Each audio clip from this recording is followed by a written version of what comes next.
Hi, everyone. I'm Anna, a 33-year-old software developer who thought I'd married into the perfect family. Spoiler alert, I couldn't have been more wrong. My mom, Janet, is my rock. She's the strongest person I know. She beat cancer while juggling 3 jobs just to put me through college. One of those jobs was cleaning houses, and I couldn't be prouder of her. Now, she runs her own small cleaning business, offering flexible jobs to women who need them. That's my mom, always turning her struggles into ways to help others. When I first met my mother-in-law, Victoria, at their sprawling mansion in Greenwich, I thought she was just a little particular. "Your mom must be so proud you've moved up in the world," Victoria said, flashing a polished smile. "Actually, she's my inspiration. She built her business from the ground up," I replied. "How quaint. Everyone has to start somewhere, I suppose," she said, her tone dripping with condescension. "Though some of us were fortunate enough to start at the top. I should have recognized the red flags then. My husband James isn't like his mother. Babe, don't let her get to you," he'd say after one of her cutting remarks. Mom can be particular. She did the same thing to my college girlfriend because her dad was just a dentist.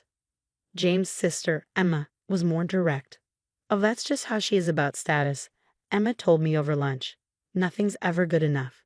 She made my best friend cry at my sweet 16 because her dress was off the rack. "Does she treat everyone like they're beneath her?" I asked. "Just wait for the family gatherings," Emma replied with a sigh. "That's when she really shines. Last Christmas, she made our cousin's wife serve drinks because she used to bartend in college. I vented to my mom about it over Sunday brunch.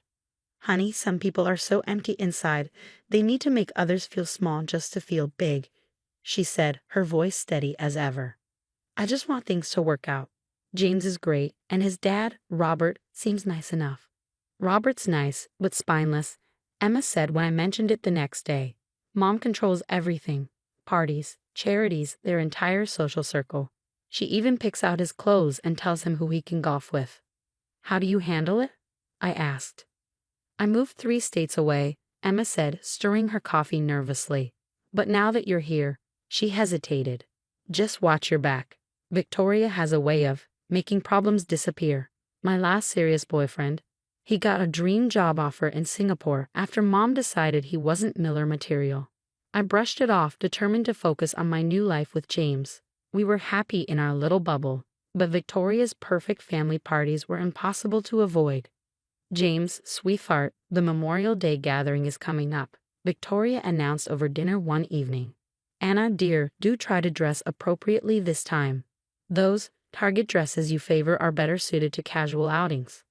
"My clothes are fine, Victoria," I replied firmly. "I dress professionally for my job at a major tech company. Of course they're fine for your usual circles, but we have standards to maintain. The Vanderbilts will be there, and you know how they talk." James squeezed my hand under the table, and I squeezed back, neither of us realizing how that gathering would change everything. "Just be yourself," my mom told me when I called her that night, tears in my eyes. "If she can't appreciate you, that's her loss. You're a successful woman with a good heart." If only I'd known then what Victoria had planned for that party.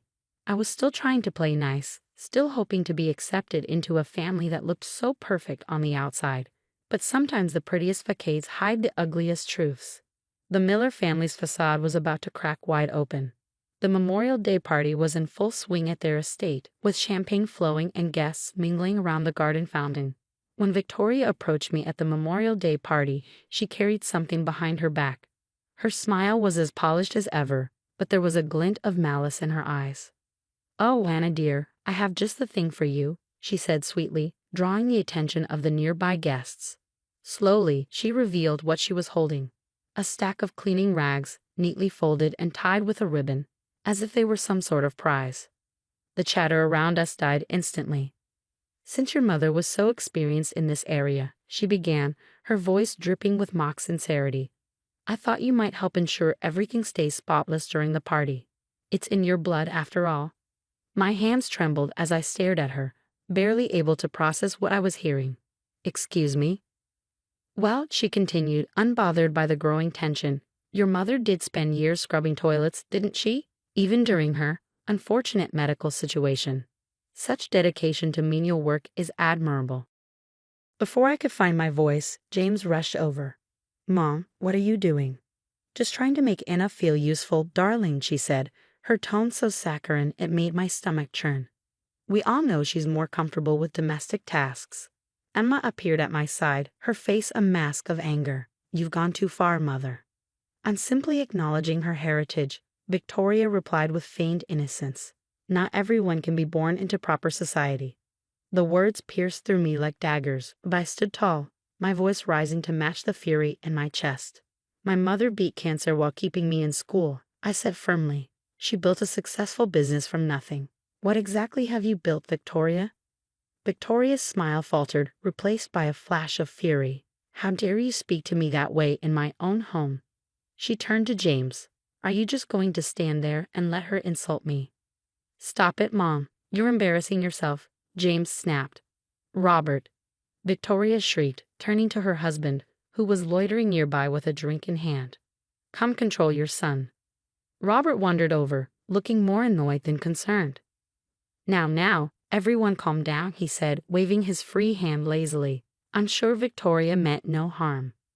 No harm? James said, his voice sharp. She just insulted my wife and her mother in front of everyone. She's simply concerned about appearances, Robert mumbled, avoiding his wife's glare. Like she was concerned when she sabotaged Emma's engagement, I shot back. The crowd gasped audibly, and all eyes turned to Victoria. Her face turned ashen, her poise cracking. Who told you about that? She hissed. I did, Emma said, stepping forward. Her voice was calm, but her hands were clenched into fists. I told her everything about Thomas's mysterious job offer, about all your so-called interventions over the years. Victoria's composure shattered. Those decisions were for the good of this family. No, Mother, Emma retorted, her voice cold. They were for your ego. Victoria turned to the gathered crowd, her desperation showing. Everyone, please excuse this unfortunate display. Some people simply don't understand our ways. Your ways? I laughed, unable to hold back anymore. You mean manipulation and cruelty. Victoria's face hardened, and she turned to a nearby staff member. Security, she barked, her voice sharp. Please escort my daughter-in-law out. She's clearly had too much champagne. I met her glare head-on. I haven't had a single drink, Victoria, but keep trying to spin this. You've just shown everyone exactly who you are. James took my hand, his jaw tight with anger. We're leaving, he said, but this isn't over. Victoria's voice rose in panic. If you leave with her, don't bother coming back. Gladly, James replied, his voice steady. I choose my wife. As we turned to leave, Emma stepped forward. I'm done too, Mother. Enjoy your perfect little world, alone. We walked out together, leaving Victoria standing frozen, still clutching those ridiculous cleaning rags. Around her, the guests whispered, her carefully crafted image crumbling in front of the very people she had worked so hard to impress. But this was just the beginning. I didn't know it at the time, but Emma was sitting on information that would bring Victoria's entire empire crashing down. After the disastrous Memorial Day party, Emma invited us to her apartment. As soon as we sat down, she opened her laptop, her face a mix of determination and anger. Remember when I worked at Dad's company last summer? She said, clicking through folders. I found something interesting in the accounting records. What kind of records? I leaned in, my heart racing. Emma turned the screen toward us.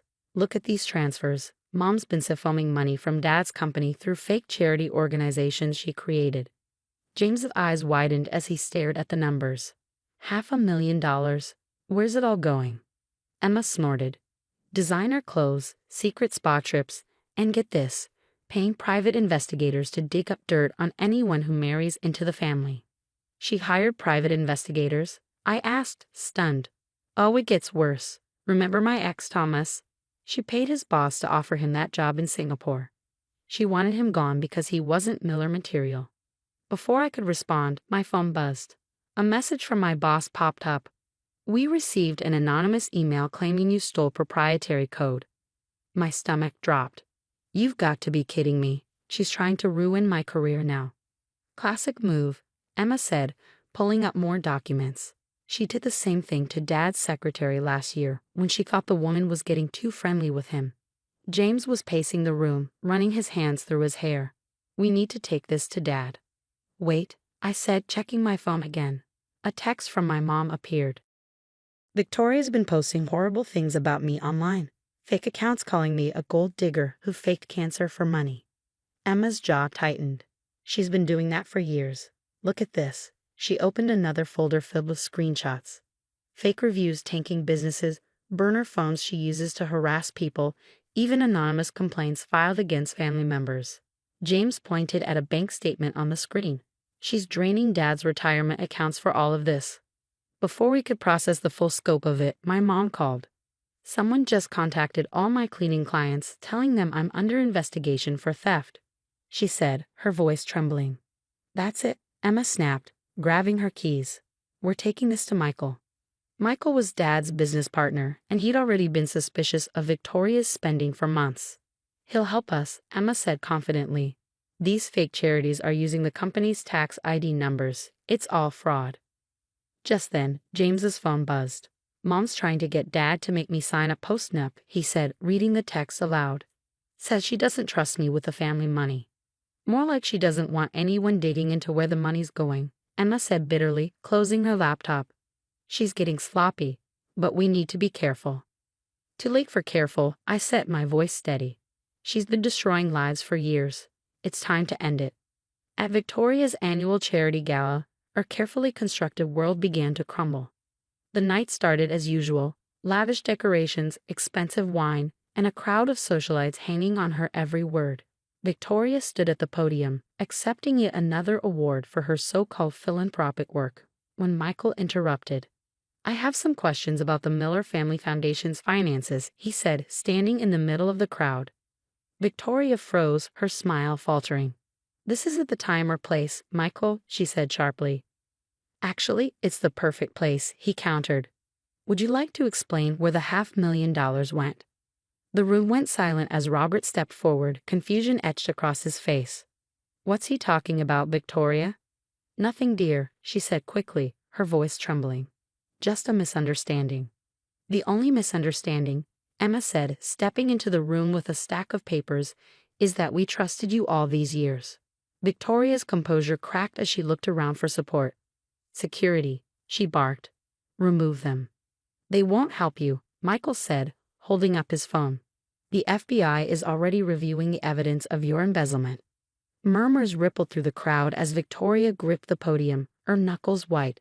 "Robert, darling, don't listen to them." "Like you didn't want me to listen when the secretary tried to warn me about missing funds." Robert's voice was cold. "Or when our accountant quit suddenly last year." "I did everything for this family," Victoria cried. "You mean like hiring people to destroy my mom's business?" I stepped forward, my voice steady. "Or creating fake social media accounts to harass people?" Victoria's mask shattered completely.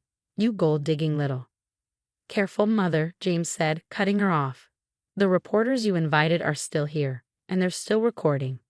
The whispers around us grew louder as her precious social circle began backing away.